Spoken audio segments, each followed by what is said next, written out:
نحمده ونستعينه ونستغفره ونؤمن به ونتوكل عليه ونعوذ بالله من شرور أنفسنا ومن سيئات أعمالنا من يهده الله فلا مضل له ومن يضلله فلا هادي له ونشهد أن لا إله إلا الله وحده لا شريك له ونشهد أن سيدنا ونبينا ومولانا محمدا عبده ورسوله أرسله بالحق بشيرا ونذيرا وداعيا إلى الله بإذنه وسراجا منيرا صلى الله تعالى عليه وعلى آله وأصحابه وسلم تسليما كثيرا كثيرا أما بعد فأعوذ بالله من الشيطان الرجيم بسم الله الرحمن الرحيم وعلم آدم الأسماء كلها صدق الله مولانا العظيم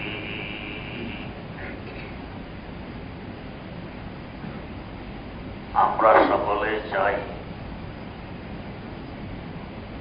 আমার মূল্য বৃদ্ধি পাক, আমি দামি হই। কিন্তু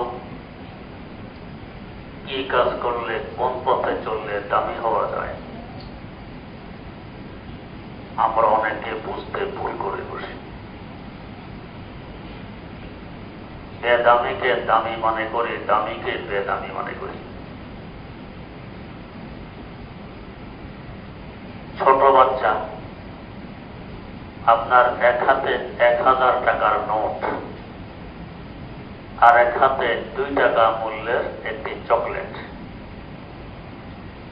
তাকে যদি বলা হয় দুইটির একটি নিবে, সে 1000 টাকার নোট নিবে না চকলেট নিবে, এটাকে সে দামি মনে করে। বাস্তবে কিন্তু 1000 টাকা দিয়ে সে 500 চকলেট পেত। বুদ্ধিশুদ্ধি না থাকার কারণে সে 2 টাকার চকলেট চয়ন করে 1000 টাকা বাদ দিয়ে দেয়। আমাদেরও অবস্থা তেমন। না বুঝার কারণে দামিকে বেদামি, বেদামিকে দামি মনে করি। আমাদের আদি পিতা সাইয়্যিদিনা হযরত আদম আলা নবিয়িনা ওয়া আলাইহিস সালাতু ওয়াস সালাম, প্রথম মানুষ, প্রথম পয়গম্বর, কি পরিমাণ দামি ছিলেন। আমাদের সৃষ্টির আগে আশরাফুল মাখলুকাত ছিল ফেরেশতাকুল, এর থেকে উত্তম কোন মাখলুক ছিল না। আশরাফুল মাখলুকাত ফেরেশতাদেরকে আল্লাহ পাক আদেশ করলেন, তোমরা আদমকে সিজদা করো। وَإِذْ قَالَ لِلْمَلَائِكَةِ اسْجُدُوا لِآدَمَ, আদমকে সিজদা করো। ফাসাজাদু, সকল ফেরেশতা আদমকে সিজদা দিল। যে সিজদা দিল তাকে বলে সাজিদ, কর্তাবাচক শব্দ, সিজদা করনে ওয়ালা। যাকে সিজদা দিল তাকে বলা হয় মাসজুদ, সিজদা পানে ওয়ালা। বলুন তো, যে সিজদা করে সে দামি না যাকে সিজদা করা হয় সে দামি? যাকে সিজদা করা হয় সে দামি। আমরা সিজদা করি আল্লাহ রাব্বুল আলামিনকে, আমরা সাজিদ, আল্লাহ রাব্বুল আলামিন মাসজুদ। তিনি দামি, আমাদের তুলনায় কোটি কোটি গুণ বেশি, তুলনায় চলে না। আদম আলাইহিস সালাম মাসজুদে মালায়েকা হলেন ফেরেশতাদের সিজদার পাত্র, আর ফেরেশতারা হলেন সাজিদ, সিজদা করনে ওয়ালা। আদমের দাম কত বেশি? এর দাম বেশি হওয়ার কারণ কি? বেশি হওয়ার কারণ কোরআনে কারীমে উল্লেখ আছে, ওয়া আল্লামা আদামাল আসমাআ কুল্লাহা। প্রথম ওনাকে শিখাইলেন সমস্ত মাখলুকের নাম। যখন বাচ্চারা লেখাপড়া শুরু করে, ছোট বাচ্চা, প্রথমে নাম, আমের একটা ছবি দিয়ে নিচে দিয়ে লেখে আম, পেঁপের ছবি দিয়ে নিচে লেখে পেঁপে, কমলার ছবি দিয়ে নিচে লেখে কমলা, তালের ছবি দিয়ে নিচে লেখে তাল। প্রথমে নাম শেখানো হয়। এরপরে আস্তে আস্তে কোন ফলের কি উপকারিতা, কোন ফল খেলে কি লাভ হবে, কোন বস্তুর কি ক্ষতি, এগুলো আস্তে আস্তে শেখানো হয়। আদম আলাইহিস সালামকে প্রথম পর্বে শেখানো হলো সবকিছুর নাম। সাধারণ কথা, আমরা তো মনে করি নাম শিখিয়ে দিল, সহজ কথা, আম, জাম, লিচু, কলা, কাঁঠাল। আল্লাহ পাক বলেন আসমা কুল্লাহা, সকল মাখলুকের নাম। সাধারণ কথা, আমরা তো মনে করি মাখলুকের সংখ্যা কত, 18,000। কথায় কথায় বলি 18,000 মাখলুক আছে। মাখলুকের সংখ্যা 18,000। এই সংখ্যার ব্যাপারে কোন সহিহ হাদিস বর্ণিত নেই। তাহলে মাখলুকের সংখ্যা কত? বিভিন্ন তাফসীর গ্রন্থে আছে। হযরত জাফর সাদিক রাহিমাহুল্লাহ তাআলা থেকে বর্ণিত, আল্লাহ পাক 18,000 মাখলুক সৃষ্টি করেননি, 18,000 আলাম সৃষ্টি করেছেন। আলাম মানে জগৎ। জগৎ বলতে কি বোঝায়? আমরা সাধারণত বুঝি মানব জগৎ, জিন জগৎ, বৃক্ষ জগৎ, মৎস্য জগৎ, পক্ষী জগৎ ইত্যাদি ইত্যাদি, এগুলো জগৎ। যদি এগুলোও ধরা হয়, এক এক জগতে কত কোটি কোটি মাখলুক। বৃক্ষ জগতের দিকে তাকাইলে সারা দুনিয়ার গাছগুলো সব তাল গাছ, অসংখ্য প্রকারের গাছগাছালি আছে। মৎস্য জগতের দিকে তাকাইলে সারা দুনিয়ার মাছটি কই মাছ, অসংখ্য প্রকারের মাছ আছে সাগরে। এক জগতের দিকে তাকাইলে তো অসংখ্য মাখলুক। কিন্তু তাফসীরে রুহুল বায়ানে উল্লেখ আছে যে আল্লাহ পাক 18,000 জগৎ সৃষ্টি করেছেন, ওয়া দুনিয়া মিনহা।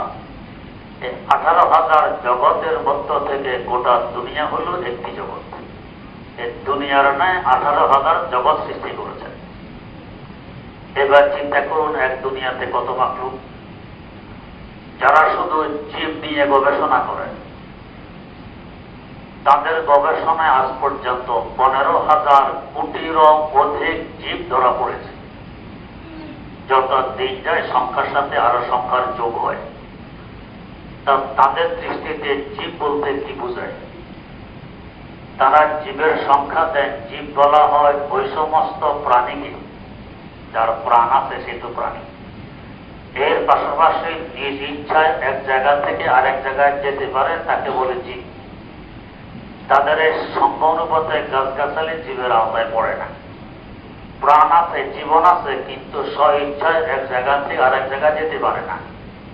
তাই তাদের দৃষ্টিতে এগুলো জীব নয়।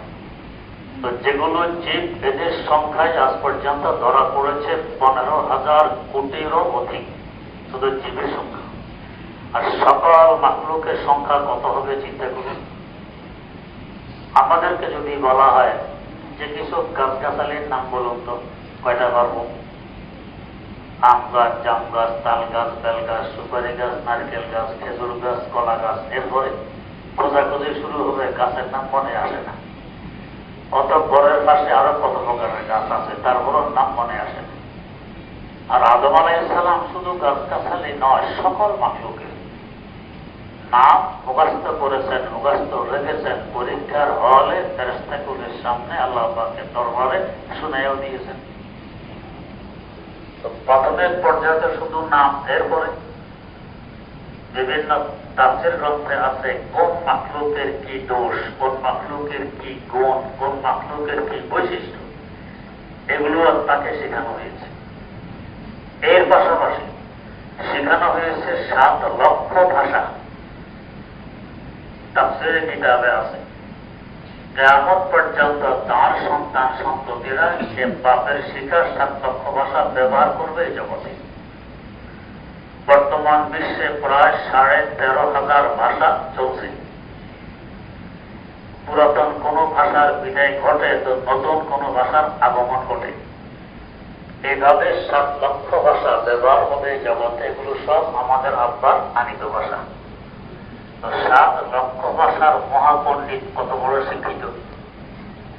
আমরা যদি 3-4টা ভাষা জানি তো টাইটেলের অভাব থাকে না। এত টাইটেল। এক বন্দা ঢাকাতেই বসবাস করেন, তার নাম পোস্টারে আসবে 30 থেকে 35টি টাইটেল আগে লেখা হয়। নাম কোন জায়গায় খুঁজে পাওয়া কঠিন। আমি খোঁজ নিয়েছি, বেচারা লেখাপড়া করেছে মাদ্রাসার লাইনে মাত্র হেদায়েতুন নাহব পর্যন্ত, মানে 5ম শ্রেণী। এই 5ম শ্রেণী পর্যন্ত পড়ার পরে তার টাইটেলের সংখ্যা 30 থেকে 35। তো ভাবলাম যে আল্লাহ হেফাজত করেছেন, দাওরা হাদিস পাশ করেনি, করলে আর টাইটেল কোথায় পেত? অত টাইটেল নেই। 5ম শ্রেণীতে সব টাইটেল শেষ। এই জন্য আল্লাহ তাকে আগে বাড়তে দেননি। তো আর আদম আলাইহিস সালাম 7 লক্ষ ভাষার মহাপণ্ডিত, কত বড় শিক্ষিত। এই শিক্ষার বরকতে আল্লাহ পাক আদেশ করলেন ফেরেশতাদেরকে, তোমরা আদমকে সিজদা করো। এই সুযোগটি ফেরেশতাদেরকে দিয়েছিলেন, তোমরাও শিখো। আদমও শিখবে, তোমরাও শিখো। আদম আলাইহিস সালাম তো শিখতে পারলেন, ফেরেশতারা পারলেন না। ফেরেশতার মানুষের মধ্যে এই এক ব্যবধান। একটা হলো মানুষ সরাসরি শিখে এবং এক শিক্ষা থেকে আরেক শিক্ষা বের করে নেয়। এই গুণ ফেরেশতাদের নেই। যেমন ধরুন একটি নৌকা, আপনার নৌকা উঠে দেখতেছেন নৌকার মধ্যে বড়ই পাতা। ফেরেশতা এটুকুকে বুঝবেন নৌকার মধ্যে বড়ই পাতা, এর বাইরে আর কিছু বুঝবে না, জানবে না। আপনি বুঝবেন যে নৌকাটি কোনো বড়ই গাছের নিচে বাঁধা ছিল, অথবা বড়ই গাছের ডাল এই নৌকা করে কোথাও নেওয়া হয়েছে, তাই বড়ই পাতা এখানে পড়ে আছে। এই এক জানা থেকে আরেক অজানাকে আপনি জেনে ফেলেন, এটা মানুষের বৈশিষ্ট্য। এভাবে হাজার অজানা মানুষ জেনে ফেলি। এই যে বিভিন্ন আবিষ্কার, এগুলো কি? আল্লাহ পাকের সৃষ্টি বিভিন্ন বস্তুকে একাত্রিত করে আরেকটা আবিষ্কার করে। যেমন ধরুন আটা, আল্লাহ পাকের সৃষ্টি। আটার সাথে আমরা চিনি মিশাইলাম, পানি মিশাইলাম, এরপরে তেলে ভাজলাম, হয়ে গেছে পিঠে। এই চিনি, পানি, তেল ইত্যাদি মিশাইয়া পিঠা বানাই ফেলছে, আরেকটা হয়ে গেছে। এই গুণ ফেরেশতাদের মধ্যে নেই। এক বস্তু থেকে আরেক বস্তু প্রস্তুত করা, এক এলেম থেকে আরেক এলেম অর্জন করা, এটা একমাত্র মানুষের বৈশিষ্ট্য। তাই মানুষ হয়ে গেছে মাসজুদুল মালায়েকা, ফেরেশতাদেরও সিজদার পাত্র এলেমের বরকতে। আল্লাহ পাক যত পয়গম্বর পাঠিয়েছেন, সকল পয়গম্বর তাদের যুগের শ্রেষ্ঠ আলেম। এর থেকে বড় আলেম, বড় শিক্ষিত আর কেউ হয়নি, হওয়া সম্ভব ছিল না। হযরত ইদ্রিস আলাইহিস সালাম নূহ আলাইহিস সালামেরও আগের, আজ থেকে প্রায় 6,500 বছর আগের পয়গম্বর ইদ্রিস আলাইহিস সালাম এক অঙ্ক তিনি আবিষ্কার করেছেন। তার থেকে অঙ্ক এসেছে যে 2 আর 2 যোগ দিলে কত হয়? 4 হয়। এগুলো তার আবিষ্কার। এভাবে প্রত্যেকটি এলেম পয়গম্বরদের থেকে এসেছে। আল্লাহ, আজ আমরা ইঞ্জিনিয়ারিং বিদ্যা দিয়ে লোহাকে সোজা করি, দেখা করি, কত কিছু প্রস্তুত করি, কত মেশিনারি, কত যন্ত্রপাতি আমরা বানাই নেই লোহা দিয়ে। নরম করার আগে আগুনে ফুঁকতে হয়, হিট দিয়ে তাকে নরম করতে হয়, এরপর হাতুড়ি দিয়ে পিটাইতে হয়, অথবা মেশিন ব্যবহার করে লম্বা কিংবা বেঁকা করতে হয়, কত বেগ পেতে হয়। হযরত দাউদ আলাইহিস সালাতু ওয়াস সালাম, আল্লাহ পাক বলেন ওয়া আলাকনা লাহুল হাদীদ। দাউদ আলাইহিস সালাম লোহা হাতে নিয়ে যা বানানোর দরকার তা বানিয়ে ফেললেন। না হাতুড়ির প্রয়োজন, না আগুনের দরকার, না নরম করার আবশ্যকতা, কিছু দরকার ছিল না, হাতে নিয়ে বানা। তাহলে এবার বলুন কত বড় ইঞ্জিনিয়ার ছিলেন হযরত দাউদ আলাইহিস সালাম। তেমনি ভাবে হযরত মূসা আলাইহিস সালাম, ফেরাউনের সাথে তার সংঘর্ষ, দ্বন্দ্ব, যুদ্ধ। এখন আমরা যুদ্ধে কত রকমের অস্ত্র ব্যবহার করি, পারমাণবিক অস্ত্র, কত কিছু। এরপরও তো অনেক সময় ময়দানে টিকে থাকতে পারি না। আর হযরত মূসা আলাইহিস সালাম মোকাবেলা করছেন ফেরাউনের সাথে, ফেরাউনের 6 লক্ষ সৈন্যবাহিনী, অস্ত্র শস্ত্রের অভাব নেই। আর মূসা আলাইহিস সালামের হাতিয়ার মাত্র একটি লাঠি। আল্লামা জালালউদ্দিন রুমি রহমতুল্লাহ আলাইহি বলেন, সাদাহা জারানে জায়ে ফিরআউনরা দর্শে কস্তাম মূসা এ বারিক আসা, দর্শে কস্তাম মূসা এ বারিক আসা। যেমন যুদ্ধ কৌশল তার ছিল যে একটি লাঠি যথেষ্ট ছিল 6 লক্ষ সৈন্যবাহিনীর মোকাবেলা করে তাদেরকে পরাজিত করার জন্য। তাহলে যুদ্ধ কৌশল কে বেশি জানতেন? পয়গম্বর বেশি জানতেন। বিভাগ, চিকিৎসা বিজ্ঞান কোথা থেকে কোথায় পৌঁছে গেছে। পাকিস্তানের 2 ব্যক্তি অ্যাক্সিডেন্ট করেছে। এক ব্যক্তির মাথা ঠিক আছে, দেহ থেতিয়ে গেছে, আর বাঁচবে না। আরেক ব্যক্তির দেহ ঠিক আছে, মগজ বেরিয়ে গেছে। ডাক্তাররা করলো কি, যে ব্যক্তির মাথা ঠিক আছে তার মাথা থেকে মগজ বের করে, তার মগজ নষ্ট হয়ে গেছে, এখানে হিট করে দিয়েছে, দেহ তো ঠিক আছে। ওই ব্যক্তি তো মারা গেছে, আর যাকে মগজ ফিট করা হলো এ সুস্থ হয়ে গেছে। রিলিজ পাওয়ার পর যখন ঘরে আসলো, ছেলে মেয়েরা সামনে আসে তো লাঠি নেয়। এই তুমি বেগানা মহিলা আমার সামনে আসতো, তোমার এত বড় সাহস। ছেলে আব্বা আব্বা করে সামনে আসে, কি তুমি আমার ছেলে, সরো এখান থেকে। সবাই তো আশ্চর্য, কি ব্যাপার, আমাদের আব্বা আমাদের স্বামী লাঠিলে হাতে। কারণ তার ব্রেন তো আরেকজনের, ওর ব্রেনে কাজ করতেছে। কোথা থেকে কোথায় পৌঁছে গেছে চিকিৎসা বিজ্ঞান। একজনের কিডনি নিয়ে আরেকজনের কিডনির পরিবর্তে ফিট করে দেয়, মানুষ সুস্থ হয়। কোথায় পৌঁছে গেছে। একজনের চক্ষু নিয়ে আরেকজনের চোখে লাগাইয়া দেয়, তো সে এখন দেখতে পায়।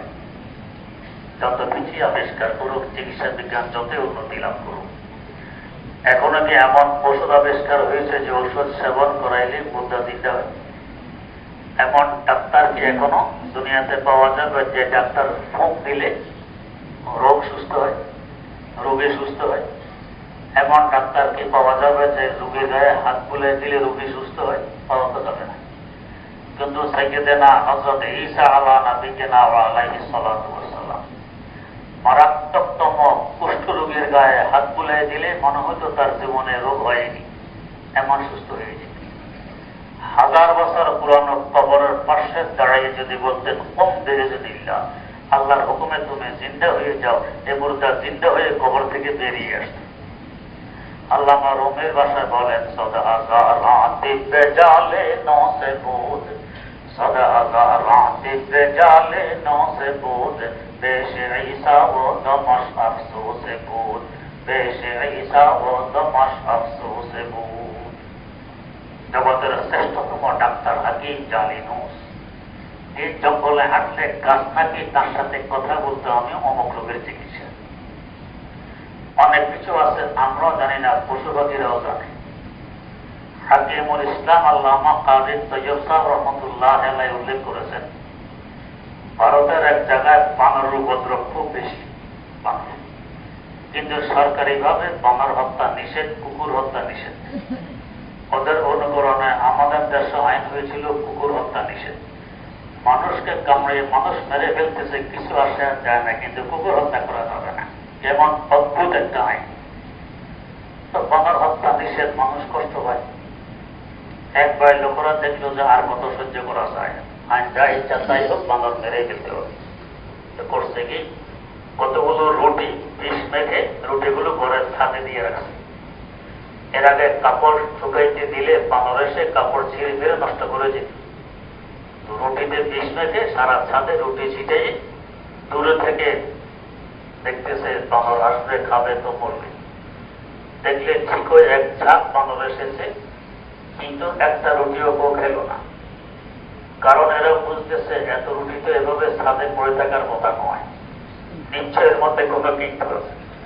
সেই কিন্তুকে ওটা আগে বের করতে হবে। এরপরে তারা গোল হয়ে বসলো, গোল মিটিং করলো। মিটিং এর পর একটা বানর চলে গেল, বাকিরা বসে আছে। একটু পর সে আরেকজন বানর সাথে করে নিয়ে আসছে। সে এসে রুটিগুলো শুকলো, সঙ্গে সেও চলে গেল। একটু পরে একটা ডাল কাঁধে করে ভেঙে নিয়ে আসছে তাতে ওই বানরটা। বস এরপর সব বানর হোমড়ে খেয়ে পড়লো, রুটি খায় আর ওই ডালের একটা কাঁচা পাতা খায়, রুটি খায় একটা কাঁচা পাতা খায়, এভাবে সব রুটি খেয়ে সবার একটা রুটিও নাই, সব খেয়ে ফেলছে, বানর একটাও মরেনি। তার মানে পরামর্শ করে স্থির করলো যে রুটিতে কি আছে এটার জন্য ডাক্তার প্রয়োজন। একজন বানর গিয়ে ডাক্তার নিয়ে আসছে, বানরের ডাক্তার। সে এসে শুনে দেখলো হ্যাঁ এর মধ্যে বিষ আছে, খাওয়া যাবে না। তো বিষ নিরাময় করে এমন ওষুধ কি ডাক্তারের তো জানা আছে। এক ডাক্তার গিয়ে গাছের ডাল ভেঙে নিয়ে এসেছে, যে গাছের পাতা খেলে বিষ ক্রিয়া নষ্ট হয়ে যায়। ডাল এনে দিল, সবাই এখন বিষ মানা রুটি খায়, গাছের পাতা খায়, বিষ ক্রিয়া নষ্ট, একটা বানরও মরল না। তো হাইওয়ান জানারও অনেক কিছু জানে যে আমরা জানি না। তো হাকিম জালিনও জংলা দিয়ে হাঁটলে গাছ পর্যন্ত বলতো হাকিম সাহেব আমি অমুক রোগের চিকিৎসা। এইভাবে উনি বহু চিকিৎসা আবিষ্কার করে গেছেন। আল্লামা রুমি বলতেছেন দিব্যে জালে নৌসে বুধ পেশে ঈসা ও দমাস আফসোসে বুধ পেশে ঈসা ও দমাস আফসোসে বুধ। শত সহস্র শ্রেষ্ঠ ডাক্তার হাকিম জালিনুসকে একদিকে করো, ঈসা আলাইহিস সালাম একটা ফুঁককে একদিকে করো। এর ফুঁকের সামনে সবাই লজ্জিত হবে যে উনি কত বড় ডাক্তার। এরপরে আমাদের নবী সাল্লাল্লাহু আলাইহি ওয়াসাল্লাম, তার কথা তো আর বলারই নয়। সমস্ত পয়গম্বরকে আল্লাহ পাক যত ইলম দান করেছেন, এর থেকে কোটি কোটি গুণ বেশি ইলম একা আমাদের নবী হযরত মুহাম্মদ মুস্তাফা সাল্লাল্লাহু আলাইহি ওয়াসাল্লামকে দান করেছেন। উতীতু ইলমাল আউয়ালিনা ওয়াল আখিরিন, আগেরকার পরেরকার সকল ইলম সকল বিদ্যা একা আমাকে দান করা হয়েছে। যার কারণে তিনি শ্রেষ্ঠ মাখলুক, সবচেয়ে বেশি সম্মানের পাত্র। শুধু মুসলমানদের দৃষ্টিতে যে সম্মানের পাত্র তা অমুসলিমদের দৃষ্টিতেও 100 পৃথিবীর বড় মানুষ, 100 পৃথিবীর বড় মানুষ। দুইটি বই আছে এই নামে, উভয় বইয়ের লেখক অমুসলিম। ওনাদের দৃষ্টিতে পৃথিবীর শুরু লগ্ন থেকে ওনাদের পর্যন্ত 100 বড় মানুষকে তারা বাছাই করেছেন, এরা পৃথিবীর বড় মানুষ। উভয় লেখক সর্বপ্রথম নাম উল্লেখ করেছেন আমাদের নবী হযরত মুহাম্মদ মুস্তাফা সাল্লাল্লাহু আলাইহি ওয়াসাল্লাম। কেন? তাদের দৃষ্টিতে ইনি সবচেয়ে বড়। কেন এত বড়, এত সম্মানের পাত্র? সবচেয়ে বড় আলেম, সবচেয়ে বড় বিজ্ঞান, যার কারণে ওনার সম্মান সবচেয়ে বেশি। সম্মান পেতে হলে, দামি হতে হলে বিদ্যার বিকল্প আর কিছু নেই। বিদ্যা যত বেশি অর্জন করবেন, এলেম যত বেশি আসবে, আপনার দাম ততই বাড়বে।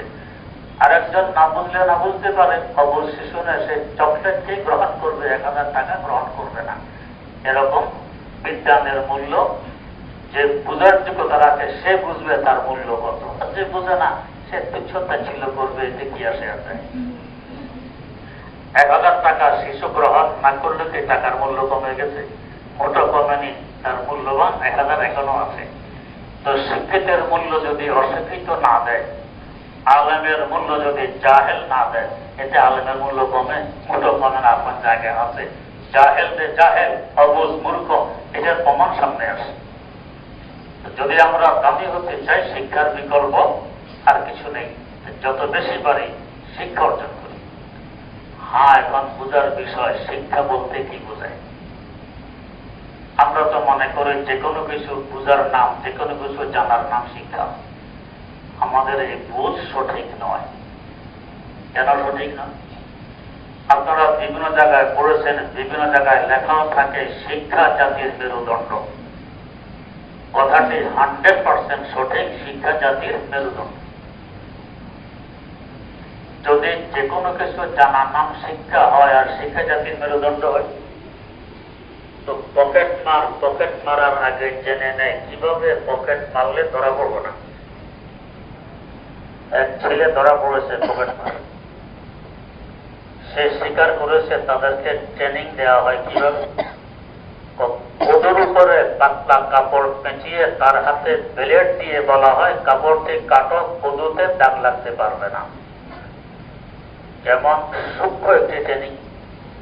কদুর উপরে কাপড় কাটবে, কদুতে দাগ লাগতে পারবে না।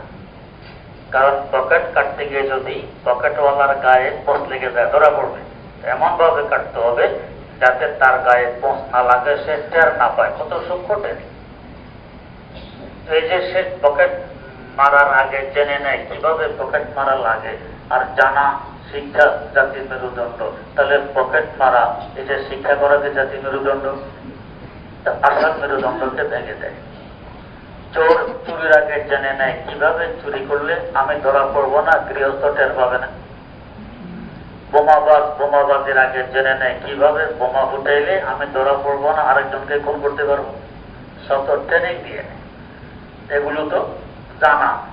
সকল জানাকে যদি শিক্ষা বলা হয়, শিক্ষা জাতির মেরুদণ্ড, তো বোমাবাজি জানা, চুরি করা জানা, ডাকাতি করা জানা, মানুষ খুন করা জানা, এগুলোকে জাতির মেরুদণ্ড। এগুলো তো আসল মেরুদণ্ডকে ভেঙে দেয়। তাহলে বোঝা গেছে যে কোনো কিছু শিখার নাম শিক্ষা নয়, যে কোনো কিছু জানার নাম শিক্ষা নয়। শিক্ষা ভিন্ন জিনিস। তো শিক্ষা কাকে বলে? বুখারী শরীফে একটি অধ্যায় আছে, কিতাবুল ইলম, শিক্ষা অধ্যায়। এই অধ্যায়ের বিভিন্ন ব্যাখ্যা গ্রন্থ খুলে দেখুন, শিক্ষার সংজ্ঞা আছে, শিক্ষা কাকে বলে। তো শিক্ষা বলা হয় এমন জানাকে যে জানায় কোনো ভুল নেই। শিক্ষা বলা হয় এমন জানাকে যে জানায় কোনো মিথ্যা নেই। শিক্ষা বলা হয় এমন জানাকে যে জানায় কোনো ধোঁকা নেই। শিক্ষা বলা হয় এমন জানাকে যে জানায় কোনো পদস্খলন নেই। শিক্ষা বলা হয় এমন জানাকে যে জানায় কোনো প্রতারণা নেই। এমন নির্ভেজাল জানাকে বলে শিক্ষা। এবারে সহজেই বুঝতে পারবেন এটা কোন শিক্ষা, যে শিক্ষায় কোনো ভুল নেই, যে শিক্ষায় পদস্খলন নেই, যে শিক্ষায় মিথ্যা নেই, যে শিক্ষায় ধোঁকা নেই, যে শিক্ষায় প্রতারণা নেই। এটা কোন শিক্ষা? সহজে বুঝতে পারবেন। এই বুখারী শরীফের শিক্ষা অধ্যায়ের ব্যাখ্যায় বিভিন্ন গ্রন্থে উল্লেখ আছে যে আমরা শিক্ষার জন্য, জানার জন্য প্রথমে আমাদের দেহের 5টি অঙ্গ ব্যবহার করে থাকি। 5টি অঙ্গ, এগুলোকে পঞ্চ ইন্দ্রিয় বলা হয়। যথাক্রমে অঙ্গগুলো জিহ্বা, নাসিকা, চক্ষু, কর্ণ ও ত্বক। ত্বক মানে চামড়া। আবহাওয়া গরম কি ঠান্ডা? বরফের টুকরা ঠান্ডা না গরম? আগুনের জ্বলন্ত কয়লা ঠান্ডা না গরম? বুঝি চামড়া দিয়ে। দেহের চামড়া লাগাইলে চামড়া বলবে এটা ঠান্ডা, এটা গরম। অমুক বস্তু সুন্দর কি অসুন্দর এটা বুঝবো চোখ দিয়ে। অমুক বস্তু মিষ্টি না টক এটা বুঝবো জিহ্বা দিয়ে। অমুক বস্তুতে ঘ্রাণ না দুর্গন্ধ এটা বুঝবো নাক দিয়ে। আওয়াজটি মানুষের না গরু ছাগলের এটা বুঝবো কান দিয়ে। এই 5টি অঙ্গ দিয়ে আমরা প্রথমে বোঝার চেষ্টা করি।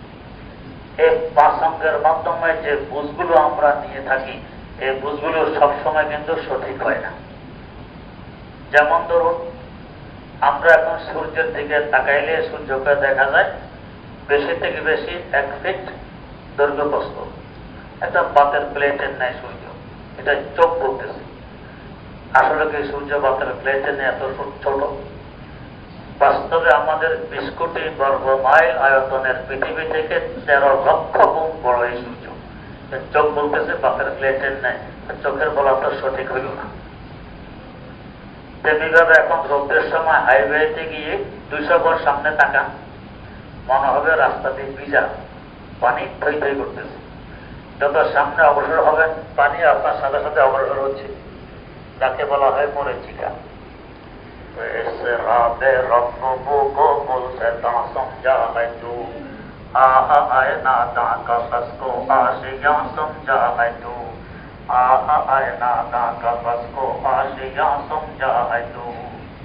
অবুঝেরা এটাকে পানি মনে করে, যারা বোঝে এরা বোঝে না এটা পানি নয়, মরীচিকা।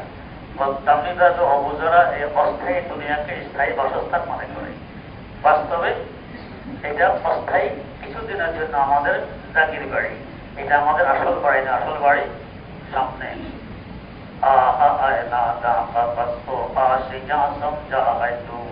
এটা মুমিনের জন্য জেলখানা। জেলখানাকে আসল বাসস্থান মনে করে রাত 24 ঘন্টার পিছনে আমরা ঢুকতেছি, হালাল হারামের তো আশা করি। তো যাই হোক, এই চোখ বলতেছে পানি আছে, বাস্তবে পানি নেই। তো বোঝা গেছে চোখ সবসময় সঠিক তথ্য দেয় না, মাঝে মাঝে ভুল তথ্য দেয়। এভাবে বাকি ইন্দ্রিয়গুলো এমনই করে। আল্লাহ রাব্বুল আলামিন তৌফিক দিলে বিস্তারিত আলোচনা ইনশাআল্লাহ সামনে হবে।